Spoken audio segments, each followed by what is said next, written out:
প্রত্যেকটা জিনিসের একটা মূলধন আছে। ব্যবসার যেমন একটা মূলধন, এইভাবে প্রত্যেকটা জিনিসের একটা মূল বিষয় আছে। আমাদের জীবনের মূল বিষয় হলো সময়। এই সময়টাই হায়াত, সময়টাই জীবন। প্রত্যেকটা ক্ষণ আর মুহূর্ত পার হচ্ছে মানে আমার জীবন শেষ হয়ে আমি গন্তব্যের দিকে আগাচ্ছি। যেই মুহূর্ত, যেই মিনিট, যেই ঘন্টা, যেই দিন, যেই সপ্তাহ, যেই মাস পার হচ্ছে, সেটা আর কখনো ফিরে আসবে না।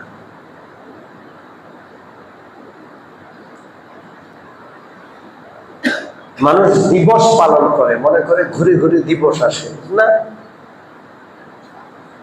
যে সময় গেছে সেটা আর ফিরে ঘুরে ঘুরে আসে না। মনে রাখতে হবে, যেটা গেছে তো গেছে, সেই সময় আর কোনোদিন আসে না। এই জন্য জীবনের মূল্যায়ন করা দরকার, হায়াতের মূল্য দেওয়া দরকার, সময়কে কাজে লাগানো দরকার। সম্মানিত মুসলিয়ানে কেরাম, মুহররম মাস চলছে, আজকে 12 তারিখ। মুহররম মাস আরবি নববর্ষে প্রথম মাস। একটি বৎসর আরবি গত হয়ে গেছে, আরেকটি নতুন বৎসরে আমরা পদার্পণ করেছি। আমরা অনেকেই জানি না যে আরবি কত সাল গেছে। 1445 সাল গেছে। শুরু হলো কোন সাল? 1446 সাল। মুহররম মাস 12 তারিখ আছে।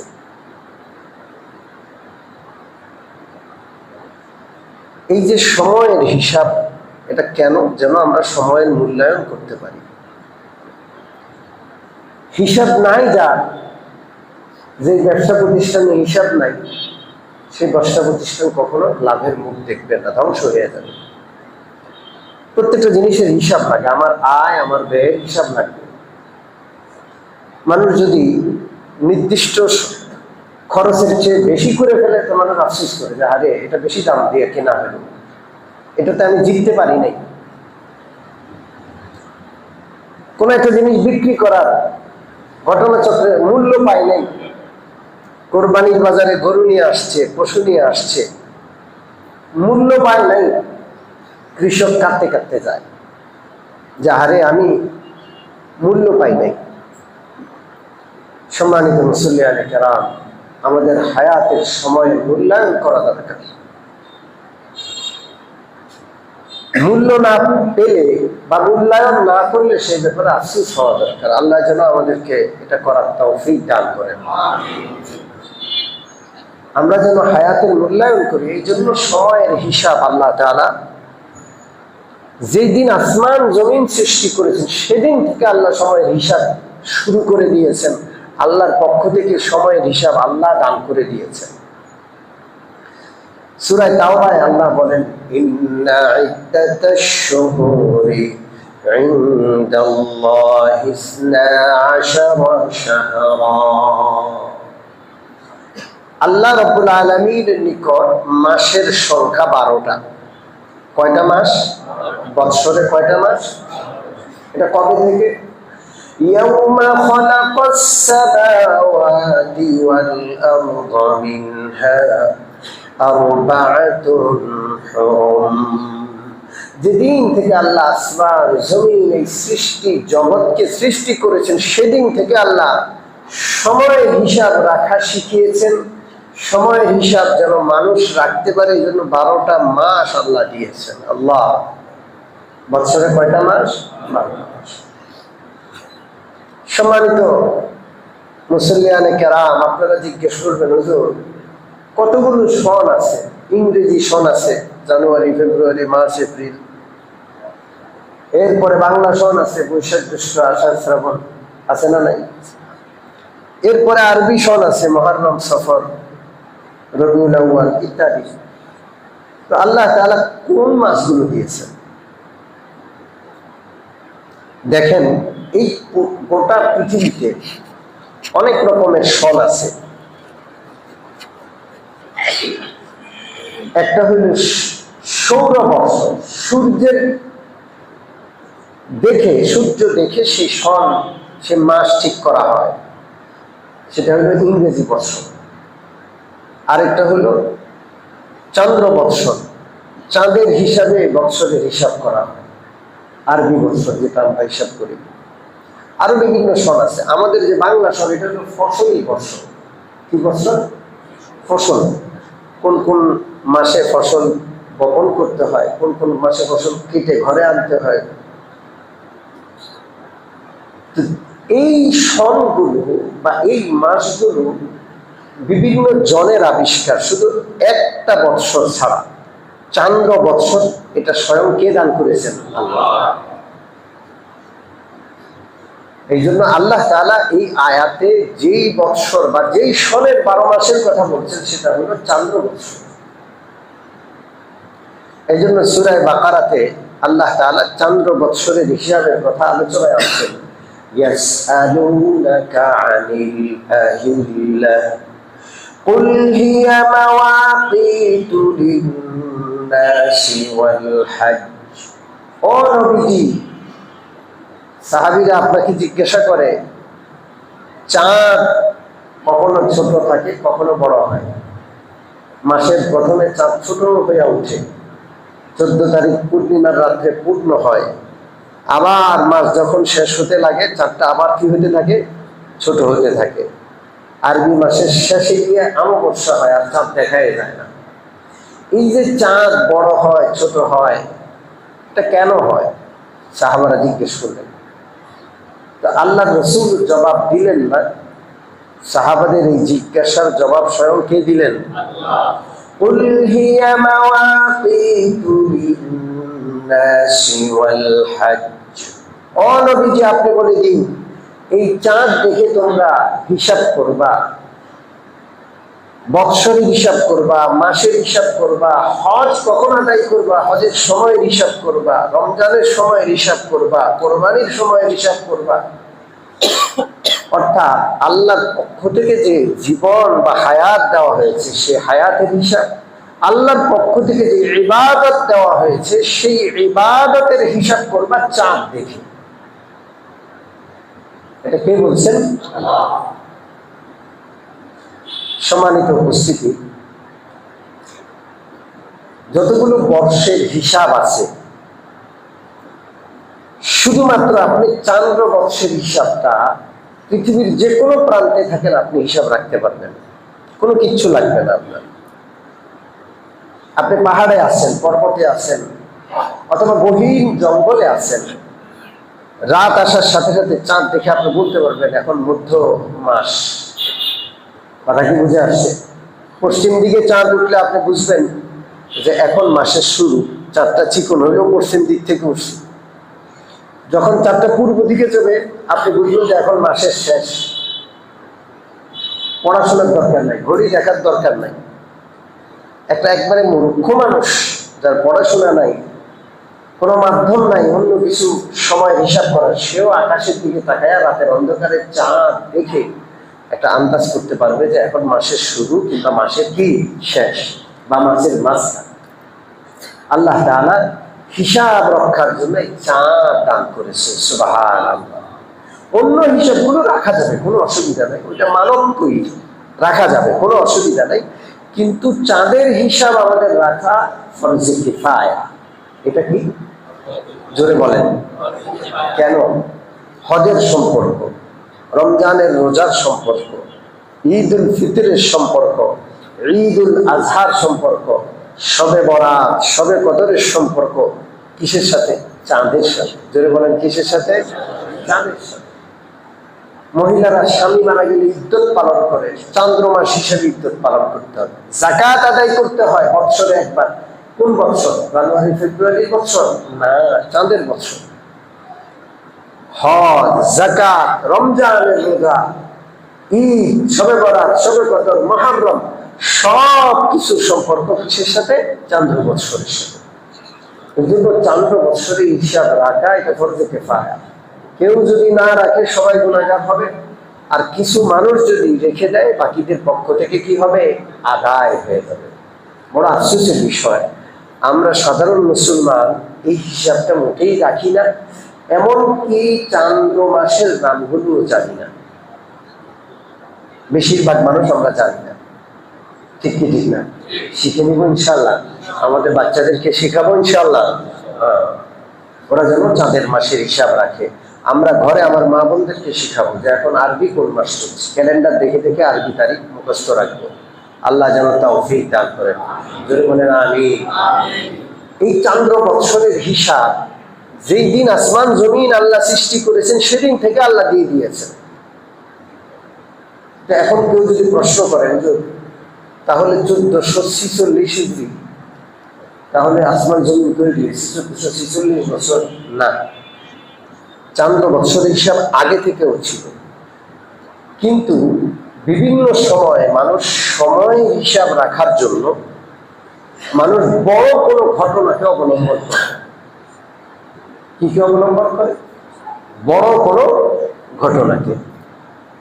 কথা কি বুঝেন নাই? যেমন মুক্তিযুদ্ধ একটা বড় ঘটনা, আমাদের দেশের জন্য একটা বড় ঘটনা না? জোরে বলেন মুক্তিযুদ্ধ। এখন কোন একটা ঘটনা ঘটছে যেটা ছোট ঘটনা, তখন আমরা বলি যে মুক্তিযুদ্ধের 2 বছর আগে ঘটছিল।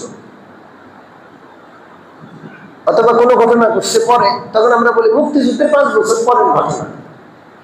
তাহলে মুক্তিযুদ্ধ বড় একটা ঘটনা, বড় একটা বিষয়, যে বিষয়টা একটা হিসাবে মূল কেন্দ্রে আসতে পারে, ঠিক কি ঠিক না?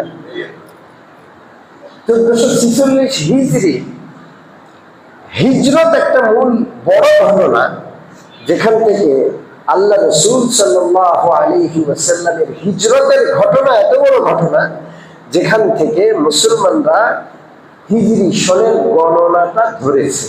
এর আগেও এই সনটা ছিল। এই সনটা চান্দ্র বৎসরের হিসাবটা যেদিন আল্লাহ আসমান জমিন সৃষ্টি করেছেন সেদিন থেকেই ছিল, কিন্তু বড় ঘটনাকে কেন্দ্র করে মানুষ যেরকম আগে পরে ছোট্ট ঘটনাগুলোর হিসাব করে, ঠিক তদ্রুপ হিজরতের ঘটনাকে কেন্দ্র করে হিজরি সনের একটা হিসাব পরবর্তীতে শুরু করা হয়েছে। কথা কি বুঝে আসছে? আপনাদের কাছে আমি আগেও এই ঘটনা শুনিয়েছি। হযরত ওমর ফারুক রাদিয়াল্লাহু তাআলা আনহুর যুগে যখন মুসলমানদের সাম্রাজ্য বিশাল এলাকা ব্যাপী, অর্ধ পৃথিবীর বাদশা ছিল, অর্ধ দুনিয়া তার রাজত্ব, বিভিন্ন জায়গায় তিনি বিভিন্ন চিঠি পত্র পাঠান, সেখানে তারিখ লেখা থাকে, বা তারিখ কখনো লেখার গুরুত্ব দেওয়া হয় না। তখন আবু মুসা আশআরী রাদিয়াল্লাহু তাআলা আনহু মিশরের শাসক ছিলেন।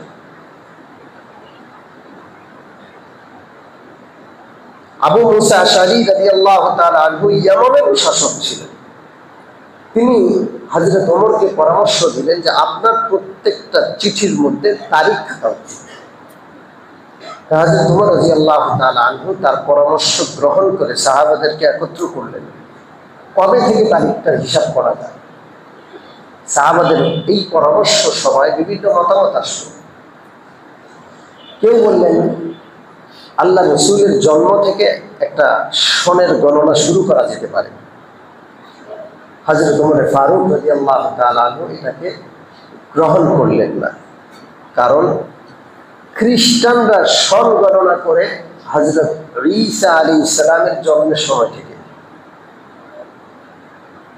এই জন্য আল্লাহ রাসূলের জন্ম থেকে কোনো সনের গণনা যদি শুরু করে, তাহলে মুসলমানরা খ্রিস্টানদের অনুসারী হয়ে যায়, মুসলমানরা কারো অনুসারী হবে না।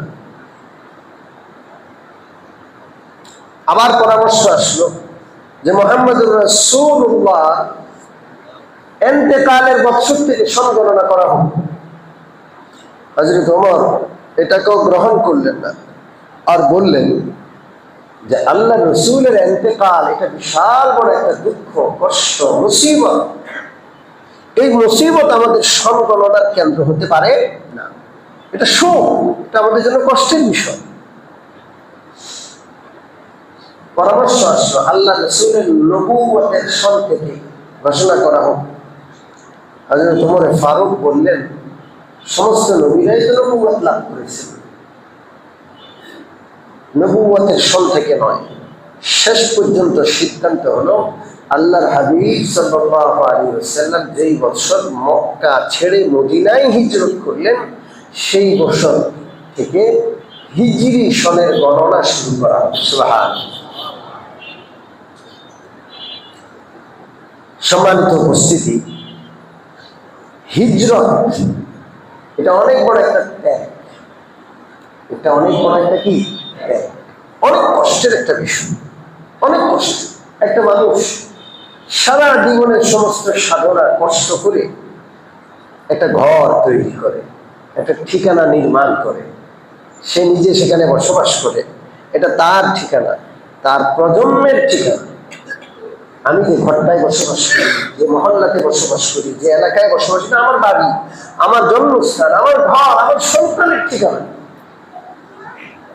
সেই ঠিকানা চিরতরে ত্যাগ করে নিজের ভিটে মাটি ফেলে চলে যাওয়া, ছেড়ে যাওয়া, এটা কষ্টের না? কি বলেন? জোরে বলেন।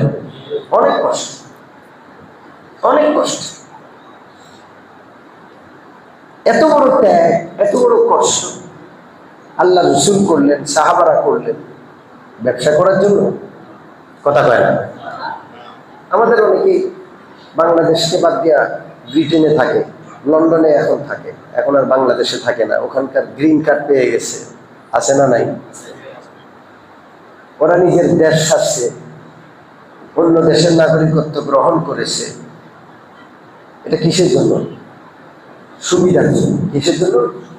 এই দেশটার ভালো লাগে না, ওখানে ভালো, সুবিধা বেশি। টাকার জন্য, অর্থের জন্য, সুখ শান্তির জন্য, ভোগ বিলাসিতার জন্য। কিন্তু আমার নবী এবং সাহাবীরা যে ত্যাগ করেছেন, যে হিজরত করেছেন, সেটা সুখের জন্য নয়, সেটা অর্থের জন্য নয়, সেটা কিসের জন্য? ইসলাম জিন্দা করার জন্য। সুবহানাল্লাহ। হযরত আমর ইবনুল আস রাদিয়াল্লাহু তাআলা আনহু আল্লাহ রাসূলের কাছে মুসলমান হওয়ার জন্য আসছেন। আমর ইবনুল আস রাদিয়াল্লাহু তাআলা আনহু বিশ্ব নবীকে বললেন, ইয়া রাসূলুল্লাহ, আপনার হাতটা বাড়ান, আপনার হাতে হাত রেখে আমি মুসলমান হব। আল্লাহ রাসূল যখন হাতটা বাড়ালেন, আমর ইবনুল আস নিজের হাতটাকে টেনে নিয়ে গেলেন। কি আজব বিষয়! তুমি আমাকে হাত বাড়াতে বললে, আমি হাত বাড়াইলাম, তুমি হাত টেনে নিয়ে যাচ্ছ। আল্লাহ রাসূল মনে মনে আশঙ্কা করলেন যে আমর আমার হাতে হাত রেখে কালমা পড়বে, মুসলমান হবে, তার সিদ্ধান্ত কি সে পরিবর্তন করলো? তাহলে সে কালমা পড়বে না? রাসূলুল্লাহ সাল্লাল্লাহু আলাইহি ওয়াসাল্লাম আশঙ্কা করলেন, কি হলো, কি হলো আমর, তুমি হাত গুটায় নিলা? আমর বললেন, ইয়া রাসূলুল্লাহ, আমি আজকে মুসলমান হব, আজকের আগ পর্যন্ত আমি মুসলমান ছিলাম, আমি অনেক অন্যায় করছি। মক্কার নেতা ছিল, আবু জেহেল মার্কা নেতা, ছোটখাটো কোনো নেতা না। আমর ইবনুল আস আবু জেহেল মার্কা নেতা, চরম মুসলিম বিদ্বেষী, ইসলাম বিদ্বেষী ছিলেন। রাসূলুল্লাহকে অনেক কষ্ট দিচ্ছে, সাহাবাদেরকে অনেক কষ্ট দিচ্ছে। কষ্ট দেওয়ার ব্যাপারে তার কোনো কার্পণ্য ছিল না। এই জন্য আমর ইবনুল আস বললেন, ইয়া রাসূলুল্লাহ, আরাদতু আন আশতারিক, আমি হাত গুটায় নিছি, হঠাৎ একটা বিষয় মনে আসলো, আমি সেই বিষয়টা শর্ত করব, শর্ত লাগাবো, আমি মুসলমান হব বিনা শর্তে, একটা শর্ত। আল্লাহ রাসূল বললেন, কি শর্ত? আরাদ মাযা তাশতারিতু, কি শর্ত লাগাইতে চান? আমর ইবনুল আস বললেন, আইয়ুফারালি, ইয়া রাসূলুল্লাহ, জীবনে অনেক অন্যায় করেছি, অপরাধ করেছি, গুনাহ করেছি, কত কষ্ট দিয়েছি মুসলমানদের। আল্লাহর নবী, আমি সব গুনাহ অন্যায় অপরাধের ক্ষমা চাই, ক্ষমার শর্তে আমি হাত বাড়াবো, মুসলমান হবো। আমি যদি মুসলমান হইলাম আর আমার আগের গুনাহ মাফ হইল না, তাই মুসলমান হইলাম, আমি মুসলমান হবো, কালমা করবো, কিন্তু সত্য হইল আমার জীবনে সব গুনাহ মাফ হইতে হবে। আল্লাহ রাসূল সাল্লাল্লাহু আলাইহি ওয়াসাল্লাম মুস্কি হাসলেন আর বললেন, শুনো, 3টা কাজ করলে আর কোন গুনাহ থাকে না, আল্লাহ সব গুনাহ মাফ করে দেন। কয়টা কাজ? আমা আলিমতা ইয়া আমর ইন্নাল ইসলাম ইয়াহদিমু মা কানা ক্বাবলাহু ওয়া ইন্নাল হজ্জা ইয়াহদিমু মা কানা ক্বাবলাহু ওয়া ইন্নাল হিজরাতা তাহদিমু মা কানা ক্বাবলাহা। ও আমর, তুমি কি জানো না যে ইসলাম গ্রহণ করলে আগের যত গুনাহ আছে সব আল্লাহ মাফ করে দেন। 2 নম্বর, কোন বান্দা যদি হজ করে, আল্লাহ নবী বলেন হজ করার দ্বারা জীবনের সব গুনাহ আল্লাহ মাফ করে দেন। 3 নম্বর হলো হিজরত, যদি কোনো বান্দা করে হিজরত, নিজের ঘর বাড়ি এলাকা মাতৃভূমি ভিটেমাটি সব ছেড়ে দিয়ে মুসলমান হওয়া, মুসলমান হওয়ার কারণে, ইসলাম গ্রহণ করার কারণে, ইসলামের হেফাজত করার উদ্দেশ্যে সব ছেড়ে দিয়ে যদি হিজরত করে অন্য এলাকায় চলে যায়, তার সব গুনাহ মাফ হয়ে যাবে।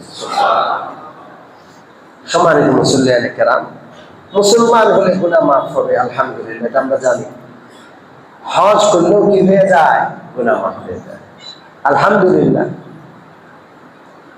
প্রায় 85,000 হাজি আমাদের দেশ থেকে হজ করতে গেছেন, এবং আজকে সম্ভবত 19 তারিখ, 18 তারিখ না 19 তারিখ, আজকে বা আগামীকাল পর্যন্ত সমস্ত হাজি চলে আসবে, আর কোনো হাজি থাকবে না, মক্কায় কোনো হাজি আর থাকবে না। তো যারা আমাদের দেশ থেকে পবিত্র হজ পালন করার জন্য গেলেন, এবং আমরা আশা করি আল্লাহ তাদের হজ কবুল করে তাদেরকে এই ঘোষণা অনুযায়ী নিষ্পাপ করে আমাদের দেশে ফিরে পাঠিয়েছেন, আলহামদুলিল্লাহ। আল্লাহ যেন এই হাজি শব্দের উসিলায় আমাদের দেশে বরকত রহমত দান করে। যে বিশৃঙ্খলা চলছে, মারামারি হানাহানি চলছে, আল্লাহ যেন এটা থেকে উদ্ধার করেন, জানমালের ক্ষয়ক্ষতি থেকে আল্লাহ আমাদের হেফাজত করেন, আমাদের জন্য কল্যাণের ফয়সালা করেন। আপনারা জানেন অনেক মানুষ মারা গেছে, বাচ্চা ছেলেদের বুকে গুলি করা হয়েছে, আল্লাহ যেন তাদের শাহাদাতের মর্যাদা দান করেন। আমরা কোনো সংঘাত চাই না, নিষ্ঠুরতা আমাদের দেখতে ভাল লাগে না, জ্বালাও পোড়াও আমাদের ভাল লাগে না। আল্লাহ তাআলা যেন এই গতকালও যতটুকু শুনলাম, সমস্ত নেট বন্ধ, আপনারা জানেন, সবার কাছে মোবাইল আছে, গতকালও 27 থেকে 28 জন মারা গেছে। ঢাকায় 19 জন, ঢাকার বাহিরে 8 জন গতকালও মারা গেছে। এবং একজন আলেমে দ্বীন আমাদের উত্তরার, তিনি মারা গেছেন, মুফতি সাহেব। টঙ্গী বাজারে বাজার করতে গেছেন বা কোনো কাজে গেছেন, গুলি এসে তার বুকে লাগছে, 3-4টা গুলি লাগছে, তিনি মারা গেছেন। একজন আলেমে দ্বীন, হাফেজ, মুফতি, বাড়ি বরিশাল শহরে, তিনি মারা গেছেন। এই যে একটা বিশাল দ্বন্দ্ব, সংঘাত, জ্বালাও পোড়াও, আমরা এটা চাই না, আমাদের কষ্ট লাগছে। খুব ছোট্ট দাবি ছিল, আমাদের ছাত্ররা বড় কোনো দাবি করে নাই, একটা ছোট্ট দাবি ছিল।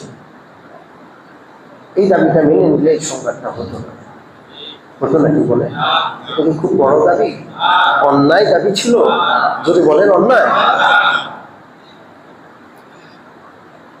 এই সংঘাত থেকে আল্লাহ যেন আমাদের উদ্ধার করেন। প্রায় 85,000 হাজী সাহেব আল্লাহর প্রতিনিধি, তারা হজ করে ফিরে আসছেন। আল্লাহ যেন তাদের আশার রহমত আর বরকতের উসিলায় এই সংঘাত থেকে আল্লাহ আমাদেরকে হেফাজত করেন। সম্মানিত উপস্থিতি, এরপরে আলোচনায় আসি। 3 নম্বর কথা আল্লাহ রাসূল বলেছেন, ওয়া ইন্নাল হিজরাতা তাহদিমু মা কানা ক্বাবলাহা। হিজরতের মাধ্যমে আগের জীবনের সব গুনাহ মাফ হয়ে যায়। তো এই যে যারা আমাদের দেশ থেকে বিভিন্ন দেশে গিয়া সেকেন্ড হোম করছে, বাড়ি করছে, এদের ক্ষমা নাই। এদের কি ক্ষমা হবে? এটা হিজরত না, এটা ইসলামে কোনো মূল্য রাখে না। হ্যাঁ, ইসলামের জন্য, ইসলাম প্রচারের জন্য, ইসলাম বাঁচানোর জন্য যদি কেউ নিজের দেশ ত্যাগ করে সেটার অনেক মূল্য, সেটার কারণে ক্ষমা হয়ে যায়। সম্মানিত উপস্থিতি, আল্লাহ রাসূল সাল্লাল্লাহু আলাইহি ওয়াসাল্লাম সাহাবায়ে কেরাম সহ মক্কা শরীফ ছেড়ে চিরতরে মদিনায় চলে গেলেন, আর ফিরে আসছেন না। মক্কা বিজয় হয়ে গেল। রাসূলুল্লাহ মক্কায় থেকে যেতে পারেন, সাহাবাদের একটা সন্দেহ। এখন তো আর মক্কায় সমস্যা নেই, এখন মক্কার বাদশাকে রাসূলুল্লাহ সাল্লাল্লাহু আলাইহি ওয়াসাল্লাম, বাপদাদার ভিটে মাটি, মক্কার লোকেরা মুসলমান হয়ে গেছে, আল্লাহ রাসূল না জানি মক্কায় থেকে যায়। হাদিসে আছে আল্লাহর হাবিব সাল্লাল্লাহু আলাইহি ওয়াসাল্লাম মক্কায় যারা অত্যাধিক শত্রুতা করেছিল, এখন আজকে বিজয়ের দিন তারা আত্মসমর্পণ করে মুসলমান হলো। তাদেরকে আল্লাহ রাসূল প্রচুর দান করলেন, প্রচুর দিলেন, খুব দান করলেন। এত বেশি দিচ্ছেন যে আনসারি মদিনাওয়ালারা সন্দেহে পড়ে গেলেন যে নবীজি তো মনে হয় মক্কাবাসীদের সবকিছু ভুলে গেছে, এত অত্যাচার, এত নির্যাতন, না জানি মক্কায় থেকে যায়, আমাদের সাথে আর না যায়। আমরা যে বদরের যুদ্ধে জান দিলাম, উহুদের যুদ্ধে আমাদের 70 জন শহীদ হলো, লাশ কাটা হলো, টুকরো টুকরো করা হলো, বিকৃত করা হলো, সব কি রাসূলুল্লাহ ভুলে গেলেন? আমাদেরকে না দিয়ে ওদেরকে দিচ্ছে, ওরা সারা জীবন অত্যাচার করছে। তো আনসারি সাহাবীদের মধ্যে কানা বিষয়টা কেউ কেউ করেছেন, বিশেষ করে কিছু অবুঝ মানুষ, তারা কিছুটা সমালোচনাও করে ফেলেছে, আর এটা আল্লাহ রাসূলের কানে পৌঁছেছে। আল্লাহ রাসূল সাল্লাল্লাহু আলাইহি ওয়াসাল্লাম সাহাবাদের খাস মজলিস করলেন আনসারদেরকে নিয়ে, তাদেরকে একটা বিশেষ সভা করলেন, অন্য কেউ না, শুধু আনসাররা, মদিনাবাসী। আল্লাহ রাসূল বললেন, তোমাদের কেউ কেউ এরকম বলছে যে মুহাম্মদুর রাসূলুল্লাহ না জানি মক্কায় থেকে যান, আমাদের এটাই তো কোরবানি, ভুলে গেলেন। আর মক্কার লোকদের জুলুম, অন্যায়, অবিচার ভুলে গেলেন, তাদেরকে দিচ্ছে, আমাদেরকে দিচ্ছে না।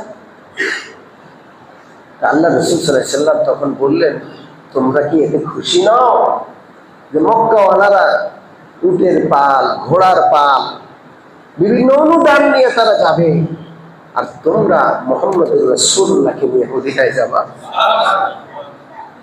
এই কথা যখন বলছে, কান্নার রোল পড়েছে যে ইয়া রাসূলুল্লাহ, আপনি যদি আমাদের সাথে যান, আমাদের আর কিচ্ছু লাগবে না, আমরা আপনাকে নিয়ে চলে যাব। আমি বলতে চাচ্ছিলাম, মক্কা যেদিন স্বাধীন হয়, আল্লাহ রাসূল সাধারণ ক্ষমা ঘোষণা করেছে। কি ক্ষমা? জোরে বলেন। আবু সুফিয়ান, আবু জেহেলের পরে সবচেয়ে বড় নেতা, উহুদের যুদ্ধে, খন্দকের যুদ্ধে কত না কষ্ট দিচ্ছে, কত না ইসলামের বিরুদ্ধে চক্রান্ত করছে, কিন্তু যেদিন ক্ষমা করছে, ক্ষমা আর কোনো কিছু উঠানো হয় নাই। তা আমরা এমন এক হতভাগা জাতি, আমাদের দেশটাও স্বাধীন হয়েছে, কিন্তু রাজাকার বিতর্ক এখন পর্যন্ত যায় নাই। আজকের এই পরিণতির জন্য রাজাকার শব্দটা দায়ী।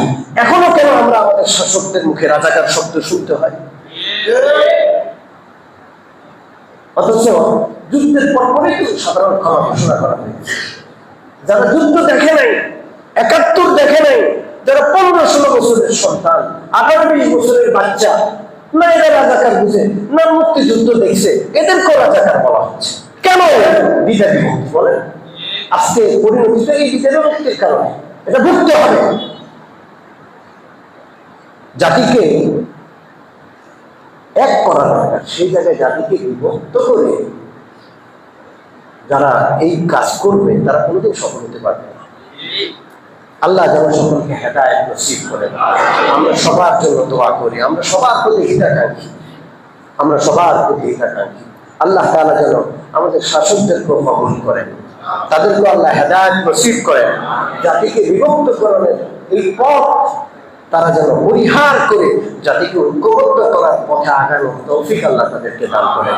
আমিন ওয়া আখিরু দাওয়ানা আলহামদুলিল্লাহি রাব্বিল আলামিন ওয়া সাল্লাল্লাহু তাআলা আলা খাইরি খালকিহি মুহাম্মাদিন ওয়া আলিহি।